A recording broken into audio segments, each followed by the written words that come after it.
One of Elon Musk's tweets has come as a shock to many and a forewarning for others. He said, "Hate to say it, but we need to increase oil and gas output immediately. Extraordinary times demand extraordinary measures." Did you ever think you would be hearing Elon promote fossil fuels? Yet that is exactly what he said as the Russia invasion intensified. Obviously, this would negatively affect Tesla, but sustainable energy solutions simply cannot react instantaneously to make up for Russian oil and gas exports. Welcome to our channel. In today's video, we'll be looking at how Musk is strategizing ways through which global leaders can be proactive against the impending doom on energy markets from the risk of Russia shutting off energy exports. Musk is a first principles engineer at heart and is known too for his macro-level thinking on a global scale. And now the billionaire is informing global leaders on the dangers of the tactics Russia has at its disposal that could impact not only Ukraine, but all of Europe. Before we go a little deeper into the video, be sure to subscribe to our channel. So, let us see how Musk is gearing the global leaders to be proactive during these uncertain times of disruption. By now, global leaders are already thinking about the repercussions of the war between Ukraine and Russia. For many in Europe, North America, and other parts of the world, even as they have not been affected directly by the war, there's a high possibility that things might get a little hotter in the near future. One of the reasons for this is the fact that Russia is threatening to cut off oil production to Europe, and this might spell doom for not just Europe, but other parts of the world. Many analysts believe that Russia's attack on Ukraine had been planned and is part of a bigger plan. This is because Europe had gradually been witnessing how Russia had been reducing oil production in the continent for months leading to the invasion. In fact, many people didn't think that oil and gas would be enough for the winter, with Russia reducing oil production and distribution to Europe by 23%. Now, imagine a country that has 38% control of oil and gas in Europe not distributing one of the very things that countries need to survive. That would be a major catastrophe to many countries that depend on the oil and gas of Russia. Countries like Germany and Italy are some of the most dependent countries. So with Russia reducing the oil production, there will be major pandemonium in the country at the moment. So now we know what Russia is planning to do. How does this affect global markets? With Europe already witnessing a kind of rehearsal to the main event of reduced oil production by Russia, the global market has been hit by the oil-producing giants. Now, with the war ongoing, the toll on the global market is heavy. The businessmen in those countries that rely on oil will be affected. In turn, running their business will be extremely difficult. Not only will businesses be affected, but trading, transportation, and other areas of the economy will also be affected. That's because the country cannot function at its maximum capacity. So from big businesses to homes in the smallest of areas, things will be harder. Now, if Russia, which is supplying oil to major parts of Europe, abruptly stops because of war, the other European countries will be in a state of dire need. Europe will have a huge crisis on its hands, and this, in turn, will break down communication and agreements with other countries in other parts of the world. How can a country that cannot function at its optimum begin to fulfill its promises to another? So it's not only Europe that will be affected in the long run, but the global markets will take a huge hit since countries are not performing at their best. That's why global leaders need to find alternative means to survive without Russia. Although Russia has not pulled the plug yet, with the different signs that they have shown, it's only a matter of time that things change. No country wants to be caught napping when Russia stops distributing oil and gas. So what is the solution? This is not a long-term plan, but it will suffice for now since Russia has not totally stopped distributing oil and gas to Europe. Liquefying the gas means cooling the ham until it gets to minus 260 degrees Fahrenheit.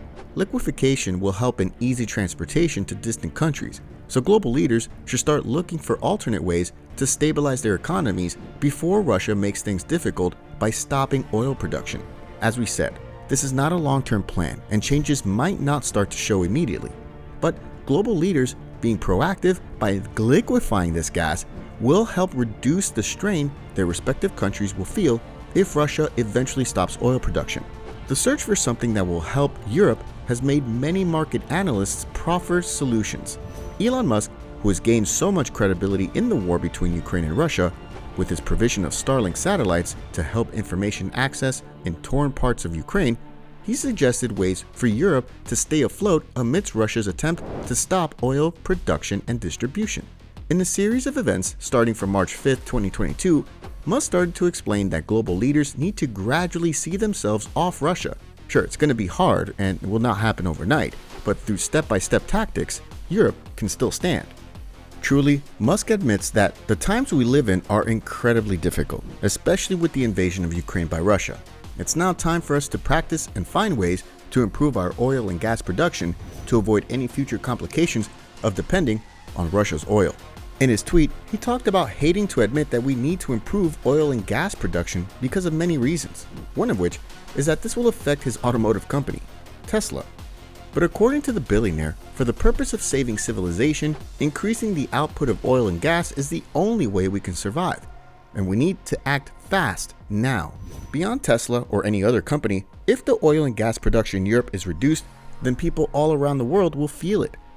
Europe, of course, will be the first recipient of the onslaught, but issues associated with low production of oil and gas will gradually creep their way into other parts of the world. And this is what Elon Musk is trying to sensitize global leaders. If global leaders want to protect their investments and other establishments, it's the right time to channel their energy to saving civilization by focusing on reviving old nuclear power plants and upgrading the ones that are still existing. Many people would think because of the radiation risk, it will not be safe to reopen these nuclear power plants. But according to Musk, the radiation risk that people fear is not as high as they thought. It's still possible to eat locally grown food to show people that it is time to focus on nuclear power plants to produce energy for the country. But we can imagine the question that's lingering in your head. What is the advantage of choosing nuclear power? If global leaders go nuclear, global warming will not be an intense subject as it is right now. It's much better to use nuclear power for energy than burning hydrocarbons. Also, nuclear is vastly better for global warming than burning hydrocarbons for energy. You guessed it, international security is the next phase of the strategy that Musk talked about. According to him, the issue of increasing oil and gas output is in respect of safeguarding countries that have been heavily dependent on Russia's oil.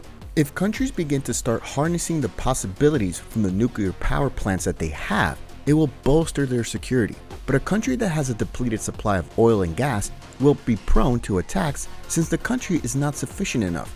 This is why Musk talks about restarting the dormant nuclear power stations so that they're secure on the national and international front. Hopefully, it's now extremely obvious that Europe should restart dormant nuclear power stations and increase power output of existing ones. This is critical to national and international security. We can see how these tweets progress. The last one has a sense of urgency with the word extremely, showing that global leaders need to act now to avoid serious issues, not only for their country, but for others too. No one knows how long this war with Ukraine is going to last. But at the same time, global leaders can find solutions before the lily problems become a reality. We'll know a great deal more in the coming weeks, but for now, we can only wait to see what will unfold. Be sure to subscribe to our channel to get more information. What do you think of Musk's strategies to sensitize global leaders about the need for nuclear power plants? Is it feasible? Let us know what you think in the comments. And if you enjoyed this video, we have another one like it where we cover how Elon deployed his Starlink technology to save Ukraine from further isolation from the world. See you there.